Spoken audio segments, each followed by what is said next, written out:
Good morning, America. Temperatures will be slowly but surely warming up this weekend, and with the warmer temperatures, we will have some fuel for strong to maybe even severe storms. I'll have more details on the forecast coming up. Now on News Channel 6 at 7, it's been 3 months since Hurricane Helene hit the Augusta area. We'll take a look at the recovery process. Also, state leaders are cracking down on drug dealers in South Carolina. Details on the proposed drug-induced homicide bill. And the American Red Cross in Georgia may be experiencing blood shortages during this holiday season. How you can help. Your news at 7 starts right now. Live from Television Park, this is WJBF News Channel 6 at 7. Good evening, everyone. Thanks so much for joining us. I'm Archit Seshadri. It is Friday, December the 27th. Thank you for tuning in. Coverage you can count on starts right now in Augusta, where it's now been 3 months since Hurricane Helene hit the area. News Channel 6's Ricky Jones Jr. takes a look at how the Garden City is recovering. In the first days following Helene, power was out across the area. Trees were down, some even inside of homes and businesses, and communities were distraught. But in the 3 months since the storm, resilience and recovery have been the name of the game. In the wake of the storm, Augusta and Evans had visits from Vice President Kamala Harris and President-elect Donald Trump, as the hurricane did not stop the highly contested presidential election last month. Immediately following the storm, FEMA issued a plan to reimburse local costs for municipalities in their debris pickup efforts. According to the Augusta debris pickup map, over 2.3 million cubic yards of debris have been picked up.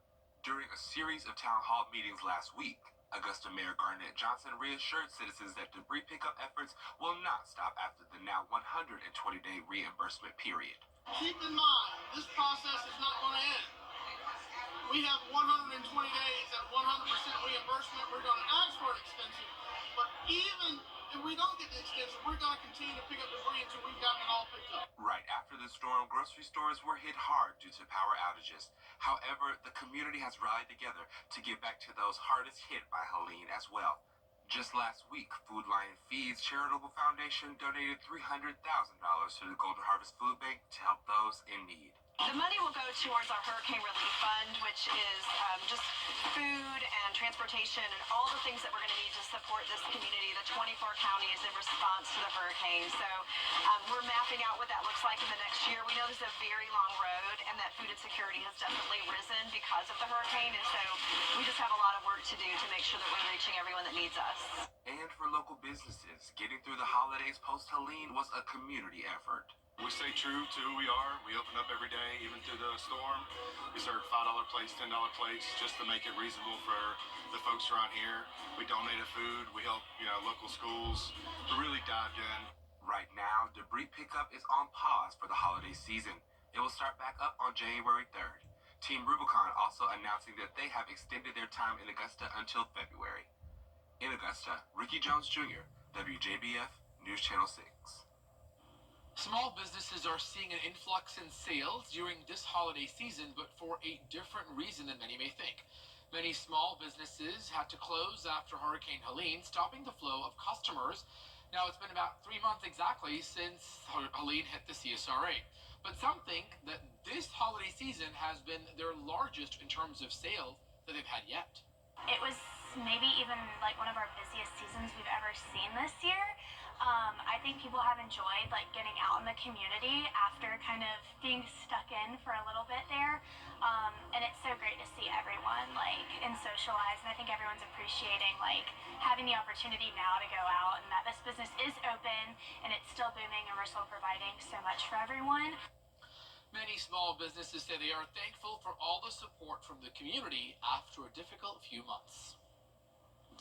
Time now for a look at first weather. Here's Chief Meteorologist Jenna Petracci. And Jenna, a little rain, a little sunshine, a little bit of everything. Yeah, that's exactly what we're seeing over the next 10 days. Everything but snow, right? And I know that's what everyone wants this time of the year.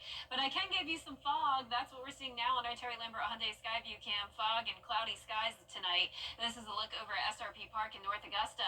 Visibility is poor down to 1 mile in Aiken County. No surprise there based off our Skyview Cam. 1 mile as well down in Barnwell and Allendale. Dale. Not as bad on the Georgia side of the river. A gust of visibility at 8 miles. Now, this morning, the clouds helped keep our temperatures a bit warmer. We had a low of 46, putting us 10 degrees above average. But then on the flip side, the clouds also keep us cooler in the afternoon. High of only 52 today. Right now, we're not much cooler than that. So the clouds once again keeping our temperatures in the upper 40s tonight. 49 in Augusta, 49 in Thompson.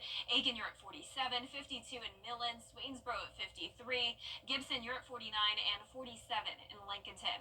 Our winds are coming in from the northeast. We do still have the wedge in place. That means that temperatures are chilly because of this northeast wind, and it's also bringing the cloud cover and maybe a few showers here and there. We saw some of those today in the Midlands, but tonight we are staying dry here in the CSRA. We have a cold front out to the west of us, a line of scattered showers and storms ahead of it with low pressure up towards the Midwest. Now behind that, we have another low pressure system, and that's what we'll be watching for impacts on Sunday. But if you're headed out late tonight for some dinner plans, it will be cloudy with temperatures staying around the same, down to 48 by the 9 o'clock hour. Looking ahead here, you can see mid-60s for highs on Saturday, right to the 70-degree mark on Sunday with rain and storms at a pretty high chance. Then as we go into Monday, we're drying out, and starting on New Year's Day, I should say, we will see a pretty big drop in temperatures. Stay with us for a look at your futurecast and 10-day forecast coming up. But back to you, Arjith. All right, Jenna, thanks for those updates. South Carolina lawmakers want to stop the use and the dealing of fentanyl. They're once again targeting drug dealers in a new bill that could put the dealers on the hook for homicide. Carolina State House reporter Caroline Yaffa explains. Many versions of the drug-induced homicide bill have been discussed in legislative sessions. And Representative Tommy Pope says he hopes this bill will pass because it has the ability to save lives. Fentanyl is it's like this beast that's in our country now, and it's not going anywhere. Holly Alsobrooks is the co-founder of Fentanyl Kills You. It's an organization spreading awareness about the drug and its effects. Alsobrooks lost her son Cody to one single pill. They make one poor choice one night, and they lost all that. And Cody was my only child. So I'm doing this. We are all doing this so that our children's lives did not end in vain. Alsobrooks is partnering with lawmakers to support the drug-induced homicide bill. Leaders say it will target individuals who are knowingly distributing fentanyl or related substances. Representative Pope says many people who are taking drugs don't know it's fentanyl, but the dealers do. If you envision when you got the brownie mix from the store, the cake mix from the store, and you're mixing it up, you know how you always end up with a couple dry spots, and if, you have to keep mixing.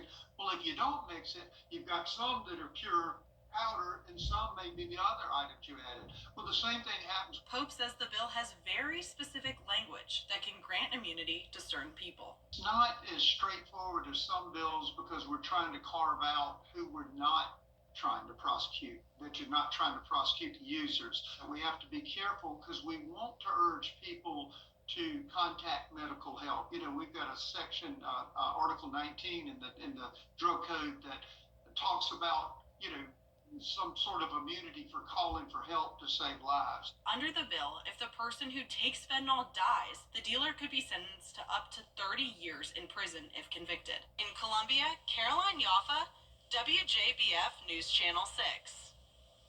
The bill will be considered first by the House Judiciary when the session in Columbia starts January 14th.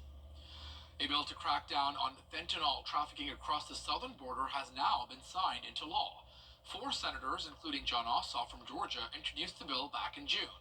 It requires Homeland Security research and develop better machines that detect fentanyl and xylazine at ports of entry and better prevent it from crossing the border. Officials say between 2020 and 2023, the amount of fentanyl seized at the southern border increased by nearly 500%. President Biden and Vice President Harris know that far too many Americans understand the pain of losing a loved one to overdose. The last 2 years, we've seized more fentanyl than the previous 5 years combined. Senator John Ossoff released this statement that reads in part, quote, "Illegal fentanyl trafficking is devastating Georgia families and putting our kids at risk." Dr. Rahul Gupta says securing both the southern and southwest borders is now crucial. This holiday season, the American Red Cross is asking for your help to donate your time or your blood to help with potential blood shortages over the festive season. There are 8 Red Cross chapters here in Georgia. The nonprofit also wants more people to donate blood this holiday season as we step into 2025.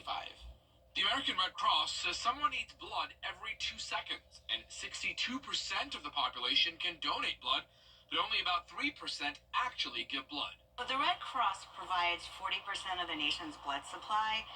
A lot of it, if you donate in the Southeast, is going to stay fairly local unless there's a need to move it around for a mass casualty, or sometimes we pre-place products ahead of a hurricane. But generally speaking, it's going to stay in the region and go to hospitals and medical facilities to make sure that their supplies can meet the demands of patients, whether they're, receiving surgery or have an illness or a victim of trauma. The Georgia chapter of the Red Cross says there is a critical need for blood, especially in the holidays when there is a dip in donations. I donate very frequently. My mother is actually a OR nurse, so I have had it instilled in me since I was in high school. I go every time that I'm able to. I live really close to the Midtown donation location, so I come just about every 8 weeks, 16 weeks, depending on if I do a power red or if I do a regular donation of whole blood. The Red Cross says you can donate blood if you are 17 years or older and weigh at least 110 pounds. This is the season for giving, and we would love for people to give with meaning. By supporting the Red Cross mission, you are helping us help people in need. There are 3 ways to give with the Red Cross. You can make a financial donation, you can sign up and make an appointment to make a blood donation, and you can also volunteer. You can give your time to support the Red Cross and its mission to alleviate human suffering. The Red Cross shelters, feeds, and provides support to victims of disasters, including house fires and hurricanes, and provides blood donations to local and regional hospitals. Coming up next, we're hearing from the people that were on the plane that crashed in Kazakhstan. The details of that investigation after these short messages. Stay with us. Hello, I'm Adrian Wofford with your cash. And we have some storms brewing on Sunday, and ahead of it, also a warm-up. Temperatures will make it into the mid-60s in Augusta on Saturday, followed by the 70-degree mark on Sunday. I'll have a look at your full 10-day forecast and futurecast when we return. Loose shingles, leaky roof. We make buying easy. Motorcycle crashes almost always result in serious injuries because there's nothing between the biker and another car, truck, or the pavement. The injuries can be debilitating and permanent. Cost and recovery time, overwhelming. If you've been injured in a motorcycle accident, you need serious help. You need it now. Injured? Call Austin Jackson, the Augusta guy. 706-724-7224. 706-724-7224.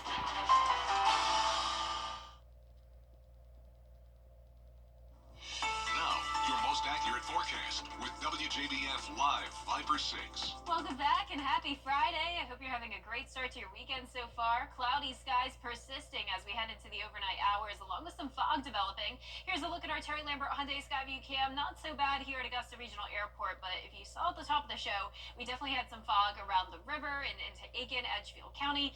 Visibility is down to just 8 miles in Augusta. We're sitting at 49 degrees, an east wind of 6 miles per hour. Dew points are in the 40s. Now, temperatures are also in the 40s, especially north of I-20. We're seeing 46 in Lincolnton and McCormick, low 50s further down towards the south. Allendale, you're at 50, 52 in Swainsboro. We have a cold front out to the west of us, and ahead of it, we have scattered showers and storms. The good news for Alabama is that this is now weakening. We did have confirmed tornadoes just a couple hours ago around the border of Alabama and Mississippi, some scattered showers over in Atlanta. So this is a pretty weak cold front now, but we're going to be watching our next system behind it. So we have 2 low pressure systems back to back. This one is going to be a lot more potent, so we're going to be paying very close attention to that as we head into Sunday. Now, in the meantime, tomorrow, fog around, especially in our western counties. So if you're headed out early, be sure to leave with plenty of time and drive with caution. Highs tomorrow are going to be very spread out, which makes it a little bit difficult to explain the forecast. High of 66 in Augusta, but keep in mind, if you're in our northern counties, we're only topping off in the upper 50s, so another chilly one. And then if you're in our southern counties, low 70s for your Saturday. But in Augusta, once again, getting into the mid 60s. Patchy fog in the morning, a little bit of sunshine possible in the afternoon, but for the most part, a cloudy weekend. Scattered showers on Saturday and storms coming through on Sunday. High chance of rain at 80%. Overall, some beneficial rain for us, but of course, we don't want the severe weather, and there is the chance of that. But tonight, we're staying dry, just cloudy, scattered light showers throughout the day on Saturday, and then you'll see that strong low pressure system approaching Alabama around midnight. This is a leading edge of it that is likely going to be producing some damaging wind gusts, and we'll also be watching for a tornado threat. As we go into Sunday afternoon, this is when it will be right across the CSRA, and then it's in and out very fast. So the good news is that we're not expecting flooding, but we will be expecting some strong winds. Whether they're severe or not, still a little bit of uncertainty there. But if you're in McCormick down to Hancock County around 10 a.m. on Sunday, you'll start to hear the thunder and see some lightning. By noon, that's when we'll be watching these cells here moving through Augusta that could be containing hail, maybe an isolated tornado or two. But notice on the back side of it, this is all widespread, just messy rain. So that is a sign of weakening, which is always good news. Now, I'll also point out that the storm energy looks to be focused down in southwest Georgia and the Florida Panhandle. And if that plays out, this risk may change. But as of now, we are under a slight risk over the entire CSRA. That 10-day forecast showing sunshine, though, as we head into the new year with a big drop in temperatures, upper 50s on New Year's Day. And we'll be right back. Access to proper health. The looks you love with low interest-free monthly payments. It's time to shop. It's time to save. The Rooms to Go New Year's sale is going on now. A Florida family got an early Christmas gift when their missing dog returned back home. Athena disappeared more than a week before Christmas, prompting her owners to search day and night for her. Well, news of the 4-year-old German Shepherd's journey spread, with people sending the family doorbell camera videos of the dog. Good news, in the end, she came back home on Christmas Eve, ringing the doorbell to wake up her owners. A miracle indeed. I love that. Oh, ringing the doorbell and everything. Yeah, so cute. So That's cute. amazing. Well, our forecast is showing the chance of rain and storms over the weekend. Temperatures warming up to 70 degrees, 70 as well on New Year's Eve, then cooling down to the upper 50s on New Year's Day. Lots of sunshine next week with cold temperatures, 29 next Friday morning. Highs going into the upper 40s next weekend. And that does it for right now. You'll see Isabella Moody at 10 o'clock on MeTV and Jennifer Tracci, of course, as well at 11 o'clock. Have a great weekend, everyone, and be safe. Entertainment Tonight is next.